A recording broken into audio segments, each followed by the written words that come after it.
சர்வ வல்ல தேவன், நீ எனக்கு முன்பு நடந்து என்று உத்தமனாயிரு, நீ உத்தமியாயிரு.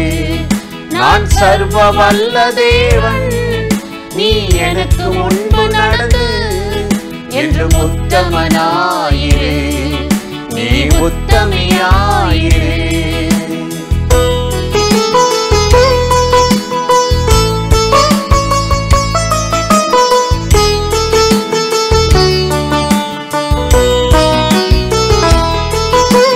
போகும் வழியை காட்டிடுவே, நடக்கும் வழியை சொல்லிடுவே. போகும் வழியை காட்டிடுவே, நடக்கும் வழியை சொல்லிடுவே. உன்னோடு எப்போது இருந்திடுவே, உனக்காய் யாவையும் செய்திடுவே. உன்னோடு எப்போதும் இருந்திடுவே, உனக்காய் யாவையும் செய்திடுவே. நான் சர்வ வல்ல தேவன், நீ எனக்கு முன்பு நடந்து என்று உத்தமனாயிரு, நீ உத்தமியாயிரு.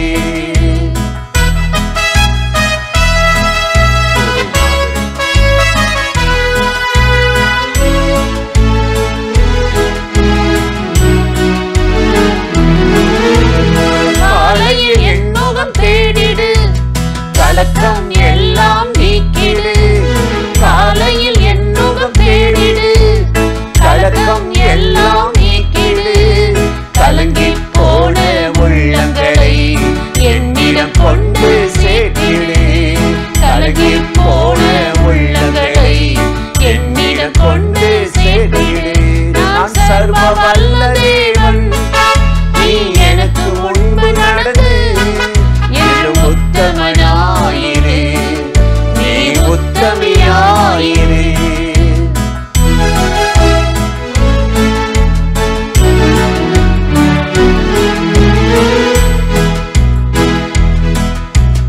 வானத்தை அண்ணாந்து பார்த்திடு, நட்சத்திரங்களை எண்ணிடு.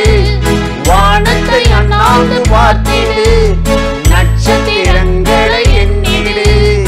எண்ணி முடியாத நன்மைகளை ஒன்றும் உனக்கு தந்திடுவேன். எண்ணி முடியாத நன்மைகளை என்றும் உனக்கு தந்திடுவேன். நான் சர்வ வல்ல தேவன், நீ எனக்கு முன்பு நடந்து என்று உத்தமனாயிரு, நீ உத்தமியாயிரு. நான் சர்வ வல்ல தேவன், நீ எனக்கு முன்பு நடந்து என்று உத்தமனாயிரு, நீ உத்தமியாயிரு. பிரியமானவர்களே, ஆண்டவராகிய இயேசுவின் நாமத்தினாலே இந்த காலை நேரத்தில் இயேசுவை தினம் பார்ப்போம் என்ற இந்த நிகழ்ச்சியின் மூலமாக உங்களை சந்திப்பதில் மிகுந்த மகிழ்ச்சி அடைகிறேன். கர்த்தர் நல்லவர், கிருபையும் இரக்கமும் நிறைந்தவர். இந்த நாளில் கட்டாயம் உங்களை ஆசீர்வதித்து கிருபையால் நிரப்பி நடத்துவார். இன்று கூட வேதத்திலிருந்து ஒரு வசனத்தை உங்களுக்கு ஞாபகப்படுத்தி சில காரியத்தை சொல்லி ஜெபம் பண்ணுவது நல்லது என்று உணர்ந்தேன். 1 கொரிந்தியர் 15:58 நாம் வாசித்து பார்த்தால், கர்த்தருக்குள் உங்கள் பிரயாசம் விருதாவாயிராது என்று அறிந்து அசையாதவர்களாகவும் நீங்கள் திடனற்று போகாதபடி புத்தி சொல்லுகிறேன் என்று அப்போஸ்தலனாகிய பவுல் எழுதுகிறார். கர்த்தருக்குள் நீங்களா ஒரு டிசிஷன் எடுத்து, ஒரு முடிவெடுத்து, இந்த வேலை இப்படி இருக்கும், இந்த தொழில் இப்படி இருக்கும், என் பிள்ளையை இது படித்தா அப்படி இருக்கணும், அப்படி நீங்களா ஒரு முடிவெடுத்துட்டு அதை போய் ஆண்டவர்கிட்ட சொல்லி ஜெபம் பண்ணுவது அதல்ல. கர்த்தருக்குள் அவர் காட்டுற வழியை நீங்கள் கண்டுபிடிச்சு நீங்கள் அது பிரயாசப்படுறீங்க பாருங்கள், அது உங்களுக்கு ஒரு மேன்மையை, வெற்றியை தரும். மோசேயின் வாழ்க்கையை பார்த்தீங்கன்னா, பார்வோனுடைய அரண்மனையிலேருந்து ஓடி வந்துட்டார். என்ன செய்யனே தெரியல. பார்வோன் அவனை மோசே துரத்தி கொன்றணும், அழிச்சிடணும்னு சொல்லும்போது வனாந்தரத்தில் ஓரை மலையில் வந்துட்டார். அப்போ ஆண்டவருடைய சமூகத்தில் அவர் ஜெபிக்கிறாராம். கர்த்தர் தன்னை வெளிப்படுத்துகிறார். ஆனால் 103ஆம் சங்கீதத்தில் பார்க்கும்போது மோசேக்கு தன்னுடைய வழிகளை காட்டினாராம். நீ என்ன செய்யணும், எப்படி உன்னை ஒரு தலைவனாக்குவேன், இஸ்ரவேல் ஜனங்களை எப்படி நடத்த போகிற, எத்தனை தேசங்களை நீ கடந்து போகணும், யுத்தம் இல்லாமல் சண்டை போடாமல் எப்படி நீ பலவான்களை சாத்தானை மேற்கொள்ளுவாய் என்று சொல்லி அவனுக்கு ரொம்ப நல்ல ஒரு அருமையான ஆலோசனை கொடுத்தார். இதெல்லாம் கர்த்தருக்குள் ஆண்டவர் அவனுக்கு காட்டின ஒரு வழி. எனக்கு அருமையான சகோதர சகோதரிகளே, அதனால தான் வேதம் சொல்லுது, கர்த்தருக்குள் உங்கள் பிரயாசம் விருதாவாக போவதில்லை என்பதை அறிந்து திடன் உள்ளவர்களாய் இருங்கள், அதில் பெருகுங்கள் என்று சொல்கிறார். பல வேளையில் நம்ம முயற்சி பண்ணுறோம். ஜெபித்து பார்த்தேன், ஒன்றுமே நடக்கலை. முயற்சித்து பார்த்தேன், உழைத்து பார்த்தேன், எவ்வளவோ மனிதர்களை சந்தித்து இந்த பிரச்சனை மாறிடும் தீந்துருன்னு சொல்லி ஒன்றும் நடக்கலைன்னு சோர்ந்து போயிட்டீங்களா? கர்த்தருக்குள் உங்கள் பிரயாசம் ஒரு நாளும் விருதாவாக இருப்பதில்லை என்பதை அறிந்து ஆண்டவரைக்குள்ளே நீங்கள் உங்களை திடப்படுத்தி கொள்ளுங்கள். ஏசாயா 65:23 சொல்லுகிறார், நீங்கள் கட்டுகிறதும் வேறொருவர் அனுபவிக்கிறதும் இனி இருப்பதில்லை, உன் பிரயாசத்தின் பலன் உங்களை பின்தொடரும் என்று ஆண்டவர் சொல்லுகிறார். எனக்கு அருமையானவர்களே, அதனால் நான் இப்போ ஒன்றும் பண்ணுறதில்லைங்க, யாரையும் பார்க்கறதில்ல, எனக்கு ஒன்றும் நடக்காதனால அப்படியே ஸ்தம்பித்து போயிட்டேன்னு நீங்கள் நினைக்கலாம். விருதாவாக தேடுங்கள்னு யாரையும் சொல்லலை, வீணாக உழையுங்கள் என்று கர்த்தர் யார்கிட்டையும் சொல்லலை. அவர் உங்களுக்கென்று ஒரு கிருபையை, விசேஷித்த கிருபையை, நன்மையை வைத்திருக்கிறார்.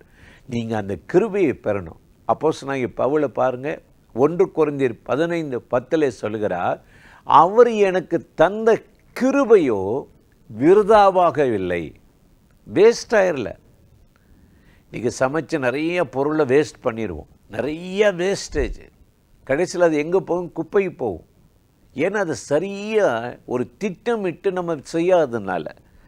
அப்போ ஆண்டவருடைய கிருபையை பெற்ற நம்ம கிருபையை போக்கடிச்சிடக்கூடாது, காலத்தை வீணடிச்சிடக்கூடாது. கர்த்தருக்குள் நீங்கள் எடுத்துக்கொள்ளுகிற ஒவ்வொரு பிரயாசங்களையும் கர்த்தர் இந்த நாளில் என்ன செய்வார்? நம்ம முயற்சியை பார்த்து, நம்ம ஆர்வத்தை பார்த்து, எதுக்காக இவ்வளோ கஷ்டப்படுறான்னு சொல்லி ஆண்டவர் உங்களுக்கு நிலையான ஒரு ஆசீர்வாதத்தை தந்து கர்த்தருக்குள் நீங்கள் எப்பொழுதும் பெருகுகிறவர்களாக, உங்கள் பிரயாசம் விருதாவாக மாறாதபடி ஆண்டவராகிய தேவன் உங்களை ஆசீர்வதித்து அற்புதமாய் நடத்துவார். அந்த ஆண்டவராகிய தேவன் இந்த நாளில் எது எது தாமதமாகி, எது எது தடையாக இருந்து ஏமாற்றப்பட்டு மனசோர்வுக்குள்ளானதோ அந்த காரியத்தில் யதார்த்தமான ஒரு அற்புதங்களை செய்து, எதிர்பாராத காரியங்களை உங்களுக்கு நடப்பித்து இந்த நாளில் உங்களை அற்புதமாய் நடத்தப் போகிறார். அந்த தேவாதி தேவனை நோக்கி நாம் இப்பொழுது ஜெபிக்கலாமா? அன்பும் இரக்கமும் கிருபையும் நிறைந்த நல்ல ஆண்டவரே, இந்த ஆசீர்வதிக்கப்பட்ட காலை நேரத்துக்காக உமக்கு நன்றி செலுத்துகிறோம். ஆண்டவரே, நீ சொல்லியிருக்கிற கர்த்தருக்குள் உங்கள் பிரயாசங்கள் விருதாவாக இராது என்று அறிந்து அசையாதவர்களாகவும் நீங்கள் நம்பிக்கை உள்ளவர்களாக இருங்கள் என்று எங்களுக்கு ஆலோசனை சொல்லியிருக்கிறேன். இப்பொழுது இந்த நிகழ்ச்சியில் இணைந்து இந்த வார்த்தைகளை கேட்டு உமக்குள் தைரியம் அடைந்து ஆண்டவரே பிரயாசப்படுகிற, முன்னேற வேண்டும், வேலையில், வருமானத்தில், தொழிலில், ஜெப ஜீவியத்தில், ஊழிய பாதையிலே ஒரு முன்னேற்ற வேண்டும் என்று விரும்புகிறார்களோ அத்தனை பேரையும் கர்த்தர் ஆசீர்வதித்து உங்கள் மகிமையாலும் கிருபையாலும் வல்லமையாலும் தேவ பிரசன்னத்தினாலும் நிரப்பி நடத்தும் ஆசீர்வதியும். இயேசுவின் நாமத்தில் வேண்டிக் கொள்ளுகிறோம் எங்கள் உயிருள்ள நல்ல பிதாவே. ஆமேன், ஆமேன், ஆமேன்.